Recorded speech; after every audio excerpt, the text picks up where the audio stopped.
Hola a todos, en el presente video les hablaremos sobre el tema fuentes de variación genética. Empecemos. Cuando hablamos de variación genética nos referimos a la variación del material genético de una población o especie e incluye los genomas. Para que se dé la selección natural en un carácter, debe haber varios alelos para el gen que codifica ese carácter. Cuanta más variación haya, más evolución hay. En este video les hablaremos de 3 fuentes de variabilidad genética, que son flujo genético, recombinación genética y por último, mutaciones. El flujo genético, también conocido como migración, es la transferencia de alelos de genes de una población a otra. La migración hacia o desde una población puede ser responsable de importantes cambios en las frecuencias del acervo genético, que es el número de individuos con un rasgo particular. La inmigración puede resultar en la introducción de nuevo material genético al acervo genético establecido de una especie o población particular y, a la inversa, la inmigración provoca una pérdida de material genético. Hay un número de factores que afectan al ritmo del flujo genético entre poblaciones diferentes. La recombinación genética es el proceso por el cual un fragmento de material genético se inserta en otra molécula diferente. Es una fuente fundamental de variabilidad genética, ya que el intercambio de material genético entre ambos fragmentos puede dar lugar a una información genética nueva y válida. Solo ocurre durante la división celular y de forma natural. Para explicar lo que sigue, primero les diremos qué es la meiosis. La meiosis es un tipo especial de división celular, la cual es necesaria para las eucariotas, y las células resultantes de la meiosis son gametos o esporas. La recombinación genética en células procariontes tiene lugar mediante transferencia de fragmentos de ADN a una célula receptora. Tomando el origen del ADN donador, generalmente se distinguen 3 procesos de recombinación. Uno sería la transformación, que es cuando la bacteria acepta y recombina su genoma con ADN libre en el medio. Transducción, cuando el ADN donador procede de un virus, o conjugación. En este caso, el ADN donador lo aporta un plásmido. En las células eucariontes, la recombinación llamada homóloga entre fragmentos de ADN de secuencias homólogas se produce normalmente durante la meiosis, concretamente entre cromosomas homólogos. La recombinación específica de sitio es un tipo especial de recombinación homóloga que ocurre en regiones específicas y hospedador. Las mutaciones son una alteración repentina y permanente de la estructura genética o cromosómica de la célula de un ser vivo que transmite a sus descendientes por herencia. Pueden ser adaptativas, no adaptativas o neutras, que ayudan a la diversidad genética. Pueden darse por diversas razones. Uno, porque el ADN no logra copiarse con precisión. Por ejemplo, cuando una célula se divide, hace una copia de su ADN y, algunas veces, esa copia no es perfecta. Esa pequeña diferencia con la secuencia de ADN original es una mutación. 2. Por factores externos. Las mutaciones también pueden estar causadas por exposición a determinadas sustancias químicas o a la radiación. Estos agentes causan la degradación del ADN.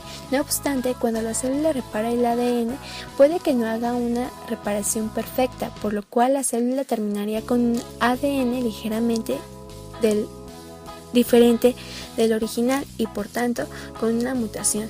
Los tipos de mutaciones son de punto, cromosómicas, estructurales y cromosómicas numéricas. Las mutaciones de punto son alteraciones en la secuencia de nucleótidos de la estructura del ADN denominada gen. Una mutación puntual es un cambio en un solo nucleótido o en un número reducido de nucleótidos.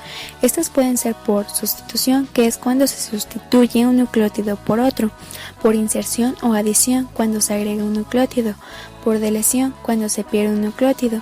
Un tipo de mutación es la silenciosa. En este tipo de mutación hay un cambio en una de las bases del DNA de forma que el triplete de nucleótidos se modifica, pero sigue codificando para el mismo aminoácido, por corrimiento de pauta. Este tipo de mutación se da cuando por inserción o pérdida de base se cambia el marco de lectura. Para la decodificación, las bases se leen de 3 en 3, esto es, cada 3 bases determinan un aminoácido. Sin sentido, cuando el codón nuevo causa que la proteína sea truncada prematuramente, produciendo una proteína que es más corta que la normal y que normalmente no tiene función alguna. De sentido erróneo. El codón nuevo causa que un aminoácido incorrecto sea incorporado en la proteína. Los efectos en la función de la proteína dependen de lo que haya sido incorporado mal en lugar del aminoácido original. Las mutaciones cromosómicas estructurales. Estas anomalías afectan a la estructura del cromosoma en cuanto a la ordenación lineal de los genes. Se clasifican en adición, cuando en el cromosoma se agrega todo un fragmento del brazo del cromosoma. Deleción, cuando en el cromosoma se pierde todo un fragmento. Duplicación, cuando un fragmento del cromosoma está repetido. Inversión, un segmento del cromosoma cambia su orientación dentro de este, son provocadas por dos roturas en un mismo cromosoma y el material genético entre ambos puntos de rotura gira 180 grados y se reinserta en el hueco que ha dejado en el cromosoma. Traslocación tiene lugar cuando una porción de un cromosoma se transfiere a otro. Cuando un segmento se intercambia entre dos cromosomas no homólogos, tiene lugar una traslocación recíproca. Se produce una reordenación del material genético, pero no hay pérdida o ganancia de información genética como en el caso de las deleciones y las duplicaciones. Mutaciones cromosómicas numéricas pueden ser poliploidías o aneuploidías. Las primeras consisten en la existencia de más de dos juegos cromosómicos, creando individuos u organismos poliploides. Se produce por defectos de la meiosis en la profase, cuando los cromosomas homólogos se aparean en el proceso llamado sinapsis para formar tétradas y no se separan durante la anafase 1. Esto da lugar a una célula con todo el complemento cromosómico y la otra con ninguno, donde la primera pasa por la segunda división meiótica y produce gametos diploides, por lo que si este gameto se une con otro normal, producirá un cigoto triploide que es estéril. Las aneuploidías. No hay un número exacto de juegos cromosómicos básicos. Un individuo puede ser aneuploide por tener cromosomas de más o de menos. Esto supone un desequilibrio que generalmente las plantas lo soportan, aunque pueden tener defectos.